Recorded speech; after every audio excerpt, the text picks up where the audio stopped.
Hi வணக்கம் viewers, welcome back to triple SV channel. இன்றைக்கி நம்ம என்ன பார்க்க போகிறோன்னா, ஈஸ்டர் அன்னைக்கு நாங்கள் என்னென்னலாம் பண்ணோன்றத உங்களுக்கு வீடியோவாக காட்ட போகிறோம். என்னென்னா, அன்றைக்கி சர்ச்சுக்கு மார்னிங் போயிட்டு வந்துட்டு 5 o'clock சர்ச்சு முடிச்சுட்டு வந்துட்டு ஒரு 7:30 8 o'clock இருக்கும். வீட்டுக்கு வந்துட்ட பிறகு ஸ்வீட் செய்யலாமே அப்படின்னு சொல்லிட்டு குலோப் ஜாமுன் செய்ய ஆரம்பித்தேன்.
நம்ம உருட்டுறது ஒழுங்காக சரிசமமாக இருக்கணுங்க.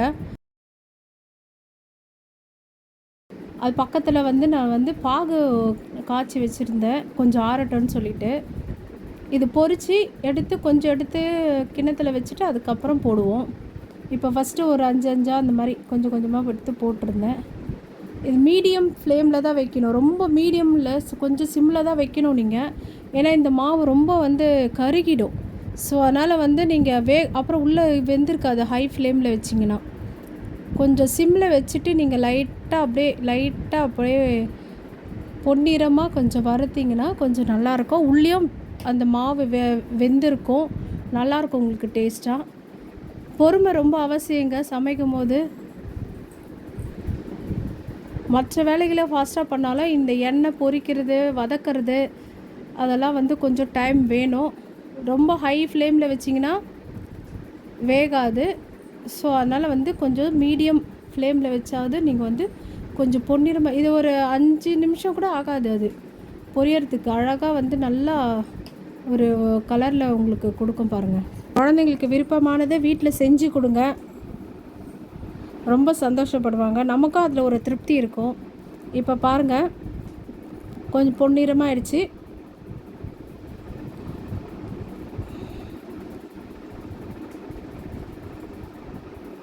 இந்த மாதிரி பொன்னிறமாக இருக்கும்போது அப்பப்போ திருப்பி திருப்பி போடணும். நீங்கள் ஒரே பக்கமாக வச்சிங்கன்னா வேகாது. இப்போ அதை அப்படியே வடிகட்டிட்டு எண்ணெயிலேருந்து எடுத்து அப்படியே இது பண்ணி இந்த கிண்ணத்தில் போட்டு வச்சுருங்க தனியாக. அது பிறகு வந்து நீங்கள் ஜீராவில் போடலாம். இப்போ எடுத்து வச்சுட்டோங்களா? இப்போ திரும்ப இன்னொரு இதுவை எடுத்து போடுறோம். பார்த்து போடும்போது எண்ணெய் படாத அளவுக்கு பார்த்து பொறுமையாக போடுங்க. இப்போ பாருங்கள், பொரிச்சதை இப்போ வந்து அந்த ஜீராவில் கொஞ்சம் கொஞ்சமாக போட்டு நான் வச்சுருக்கேன். பாருங்கள், பார்க்குறதுக்கே கலர்ஃபுல்லாக இருக்குங்களே.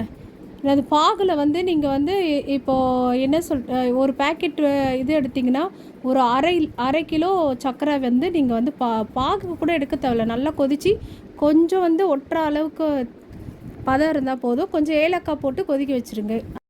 சொல்ல மறந்துட்டேங்க, நீங்கள் வந்து எண்ணெயும் நெய்யும் சேர்த்து இந்த மாவை வந்து வறுத்து எடுத்துக்கோங்க. அப்போ டேஸ்ட்டு ரொம்ப ருசியாக இருக்கும். ஒரு 2 hours ஊற வச்சிங்கன்னாவே நல்லா டேஸ்ட்டு கொடுக்கும். இப்போ நம்ம வந்து இப்போ அடுத்தது வந்து 65க்கான மசாலாவை பார்க்கலாம். 65 கொஞ்சம் தனியாக வந்து எடுத்து வச்சுருக்கோங்க. அதுக்காக தனியாக கறி எடுத்து வச்சுருக்கோம். காஷ்மீர் மஞ்சத்தூள், இஞ்சி பூண்டு பேஸ்ட்டு,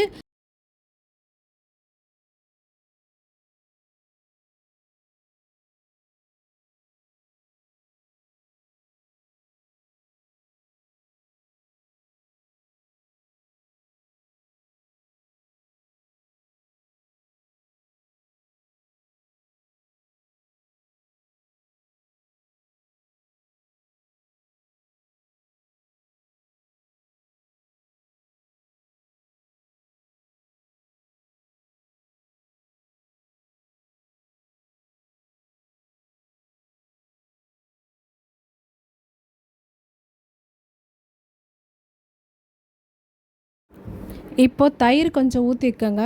அது சாஃப்டாகிறதுக்காக நம்ம வந்து அதை போடுறோம்.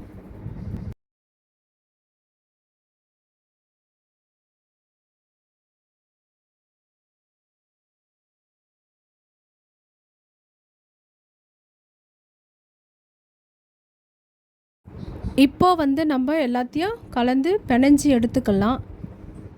கறி மசாலா எல்லாமே வந்து நல்லா பிணையணுங்க.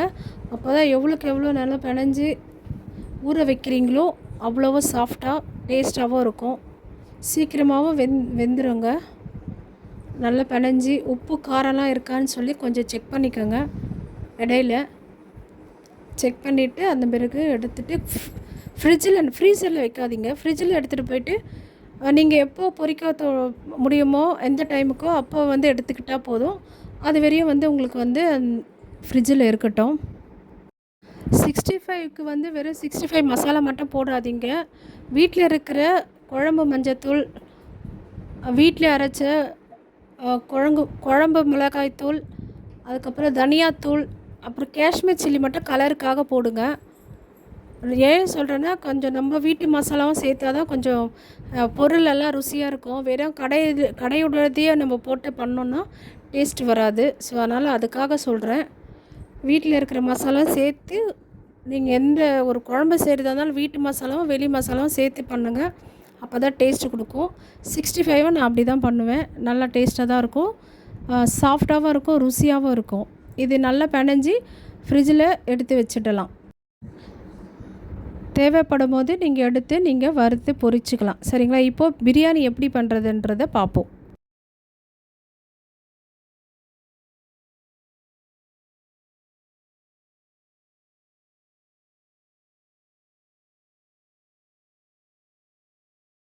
$65 மசாலா அதுவும் சேர்த்து போடுங்க. அப்புறம் வீட்டு மிளகாய் தூளும் நான் போட்டிருக்கேங்க. என்னோட ஹஸ்பண்ட் தாங்க வெங்காயம் தக்காளி அதுக்கப்புறம் நல்லா நறுக்கி கொடுத்தாங்க. கொஞ்சம் தனியா தூள்லாம் நான் நேற்று அதுக்கு வந்து தலை எல்லாத்தையும் ரெடி பண்ணி வச்சிருக்கீங்களா? இதுதான் போட்டு எல்லாமே மார்னிங். அப்புறம் அரிசி மாவு எதுவுமே எல்லாம் நான் போடலைங்க. நான் எண்ணெயை ஊற்றிக்கங்க. அது மாதிரிலாம் போடலை. சில பேர் போடுவாங்க.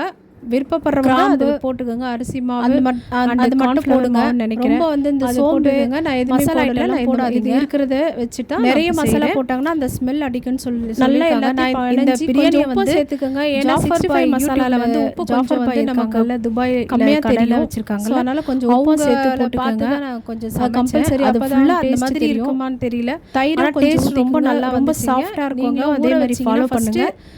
பிரியாணியை ஊற்றிக்கிட்டு நம்ம வந்து மசாலா போட்டு வெங்காயத்தை எல்லாத்தையும் நீங்கள் பிணைஞ்சு வெங்காயத்தை போட்டு நல்லா பொன்னிறமாக வதக்கணுங்க. வதக்கிட்ட பிறகு பச்சை மிளகாய் போடுங்க நல்லா. அப்புறம் புதினா கட்டு கொத்தமல்லி கட்டு அதை வந்து போட்டு நல்லா வதக்கணும். அலசிட்டு நல்லா வதக்குங்க. வதக்கி மிளகாய் தூள் முன்னாடியே போடணும். சில வீடியோகளெல்லாம் நான் எடுக்கலை, என் பையன் அந்த டைம் வரல, நான் வந்து டைம் ஆகுதுன்ற இதுலேயே நான் இது பண்ணேன். அப்பப்போ வந்து என்னோடய பையன் வந்து கொஞ்சம் கொஞ்சமாக எடுத்ததுனால தான் அந்த கிளிப்பிங்ஸ்லாம் கொஞ்சம் மிஸ் ஆகுது. So sorry. நான் அது எப்படி பண்ணுறேன்னு சொல்கிறேன். பச்சை மிளகாலாம் போட்டு காஷ்மீர் மிளகாய் தூள் வந்து போடுங்க. எவ்வளோக்கு அளவோ உங்களுக்கு காரத்துக்கு ஏற்ற மாதிரி போடுங்க. அதுமாரி நல்லா வதக்கி இந்த மாதிரி எண்ணெய் திரிஞ்சு வரணும்.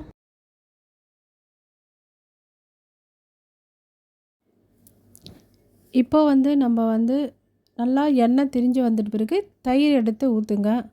தயிர் நான் கொஞ்சம் அதிகமாக போட்டேன். கொஞ்சம் நீங்கள் கம்மியாக காரம் வேணும்னா கொஞ்சம் கம்மியாகவே போடுங்க. போட்டுட்டு நல்லா கிளறி விடுங்க. எல்லாம் மிக்ஸ் ஆகணும். மிக்ஸ் ஆகிட்ட பிறகு தக்காளி போடுங்க.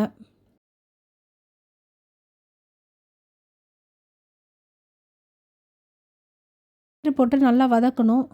நல்லா வதக்குனிங்கன்னா இது எதுக்குன்னா கறியெல்லாம் போடும்போது நமக்கு சாஃப்டாக கொடுக்கும். காரம் அதிகமாக இருந்தால் கூட கொஞ்சம் அந்த காரத்தன்மையை கொஞ்சம் நமக்கு கம்மி பண்ணும். அப்புறம் தக்காளி போட்டுட்டு நல்லா கிளறி விடுங்க. நல்லா வதங்கணுங்க. எப்போவுமே நல்லா வதங்கினா தான் குழம்பும் சரி எந்த ஒரு இதுவும் பொருளும் டேஸ்ட்டாக இருக்கும். நல்லா வதக்கணுங்க. இப்போ பக்கத்தில் வந்து நான் சுடு தண்ணி வச்சுருக்கேங்க. இது எதுக்குன்னா நம்ம வந்து கறி வதக்கிட்ட பிறகு அது தண்ணி எடுத்து அளவு தண்ணி தான் அது. நான் வந்து ஒரு 6 டம்ளர் போட்டிருக்கேன். அதுக்கேற்ற தண்ணி தான் அதில் கொதிச்சிட்ருக்கு. இப்போ கறி போட்டு நல்லா வதக்கிட்ட பிறகு கொதிக்க வச்ச தண்ணி எடுத்து ஊற்றிடணுங்க, அளவு தண்ணி. அப்புறம் வந்து நல்லா வதக்கணும். நல்லா கறி வெந்த பிறகு தான் நம்ம வந்து கொதிக்கும் போது தான் நம்ம அரிசி போட முடியும். ஸோ அதனால் வந்து நல்லா வேகட்டோங்க. இப்போ சைடில் முட்டையை வேக வச்சாச்சு. 65ம் பொரிச்சிட்டோங்க. அரிசி போட்டுட்டு தம் போட்டு பிரியாணி செஞ்சு முடித்தாச்சு. சாரி அந்த வீடியோ எடுக்க முடியல எங்களால். இப்போது பிள்ளைங்களாம் சாப்பிட்டுட்டு இருக்காங்க பாருங்கள். சஞ்சித்தே எப்படி இருக்கு? நவி எப்படி இருக்கு? குட்டிமா நீ செம்மையாக இருக்கா? சஞ்சய் நம்ம சாப்பிடவே போகிறேன்.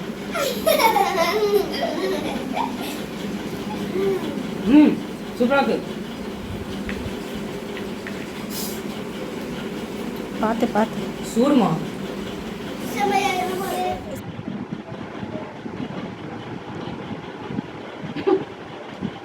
சொல்லுங்கப்பா, எப்படிப்பா இருக்கு? பசங்க ஏற்ற மாதிரி செஞ்சு காரெல்லாம் இல்லை.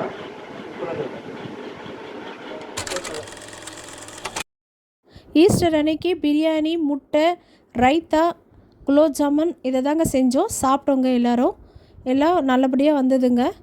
ரொம்ப நாள் கழித்து நானே சமைச்சிருக்கேன். ஸோ நல்லபடியாக எல்லாமே நல்லா இருந்துச்சுன்னு எல்லோரும் சொன்னாங்க. அதேமாதிரி நீங்களும் சமைச்சி சந்தோஷமாக இருங்க. இந்த வீடியோ பிடிச்சிருந்தா லைக் பண்ணுங்கள், ஷேர் பண்ணுங்கள், சப்ஸ்கிரைப் பண்ணுங்கள். நன்றி, வணக்கம், தேங்க்யூ.